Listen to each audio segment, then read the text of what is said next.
দেব brush knowledge, ঠিক আছে?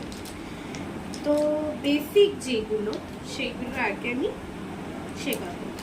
এটা হচ্ছে ক্রিম অ্যাপ্লিকেটর ব্রাশ, ঠিক আছে? ক্রিম বা কি বলবো ফেসিয়াল অয়েল এইসব এটা দিয়ে ভালো করে অ্যাপ্লাই করা যায়। দেখ এর ব্রিসেলসগুলো কিরকম খাঁচা খাঁচা খাঁচা খাঁচা টাইপের। এটা সবসময় মনে রাখবে এটা কি ক্রিম অ্যাপ্লিকেটর ব্রাশ, ঠিক আছে? বল আমার সাথে এটা কি ক্রিম অ্যাপ্লিকেটর ব্রাশ। ওকে গেল। দেন এই দুটো হচ্ছে ব্লেন্ডিং ব্রাশ। দেখ কেমন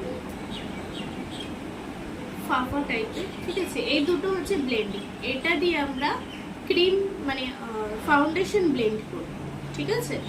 আর এটা দিয়ে আমরা ফাউন্ডেশনও ব্লেন্ড হয়, কিন্তু এটা দিয়ে এটা যেহেতু বেলির ব্রাশ, বেলির ব্রাশে দুখানা এই ব্লেন্ডিং ব্রাশ থাকে।